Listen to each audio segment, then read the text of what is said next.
Hello friends, welcome to my channel study with Shruti. So हम शुरू करते हैं mechanism of formation of vitamin D कि विटामिन डी की फॉर्मेशन होती क्या है। तो क्या होता है कि जो विटामिन डी है ना वो दो फॉर्म्स में होता है, एर्गोस्टिरोल और 7 डिहाइड्रोक्स कैल्सिफेरॉल, जो कि हमारी स्किन में प्रेजेंट होता है। तो सबसे पहले हम बात करते हैं एर्गोस्टिरोल की। ये प्लांट से मिलता है। When we intake ergosterol it convert into ergocalciferol. जब हम एर्गोस्टिरोल लेते हैं तो क्या होता है कि ये एर्गो कैल्सिफेरॉल में चेंज हो जाता है और जो हमारी बॉडी में प्रेजेंट होता है वो एर्गो कैल्सिफेरॉल के फॉर्म में ही प्रेजेंट होता है।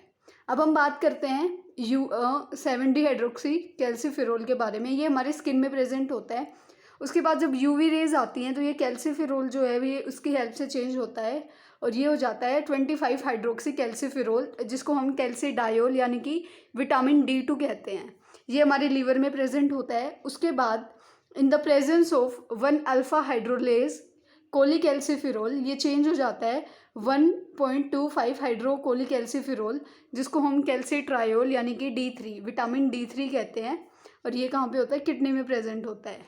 अगर हम इसको अच्छे से देखें तो क्या होता है कि पहले होता है यूवी रेज आती हैं तो जो 7 डिहाइड्रोक्सी कैल्सिफेरॉल है वो जो स्किन में प्रेजेंट होता है वो आगे कैल्सिफेरॉल की प्रेजेंस में क्या होता है 25 हाइड्रोकैल्सिफेरॉल में चेंज होता है, यानी कि विटामिन D2 में चेंज होता है।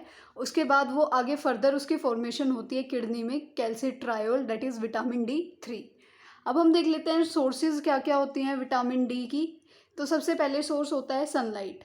सनलाइट जब भी आता है तो वो जो है हेल्प करता है कैल्शियम की एब्जॉर्प्शन में, और विटामिन डी भी जो है हेल्प करता है फॉर्मेशन और एब्जॉर्प्शन ऑफ कैल्शियम में, और यहीं पे सनलाइट का भी रोल होता है। अगर सनलाइट हमें प्रॉपरली नहीं लेते हैं हम तो हमें हाइपोकैल्शीमिया होने के चांसेस होते हैं, यानी कि ना तो फॉर्मेशन हो पाएगा अच्छे से कैल्शियम का और ना ही वो एब्जॉर्ब हो पाएगा। 5 minutes of sunlight exposure can synthesise adequate vitamin D. और अगर हम 5 मिनट भी रोज़ सनलाइट में बैठ जाते हैं तो हमें एडिक्वेट अमाउंट में, मतलब लिमिटेड अमाउंट में हमें विटामिन डी मिल जाता है। और जो बाकी हैं जैसे कि लीवर, एग योल्क, बटर, चीज़, जो फैटी फिश होती हैं, मशरूम्स। मशरूम्स डायरेक्ट मशरूम में तो नहीं कह सकते, लेकिन हाँ मशरूम्स में भी प्रेजेंट होता है। जो डेयरी प्रोडक्ट्स होते हैं या फिर जो मार्गराइन होता है, इन सब में भी हमें विटामिन डी मिलता है। उसके बाद हम देख लेते हैं RDA यानी कि recommended daily allowance of vitamin D कितनी है। तो अगर हम इसकी ओवरऑल बात करें तो ये होता है 200 इंटरनेशनल यूनिट। 200 इंटरनेशनल यूनिट जो है एक एवरेज ओवरऑल निकाल के है जो हमें विटामिन डी को कंज्यूम करना चाहिए। लेकिन हम अलग से पढ़ते हैं इन्फेंट्स को लेना चाहिए 400 इंटरनेशनल यूनिट बाय 10 mcg।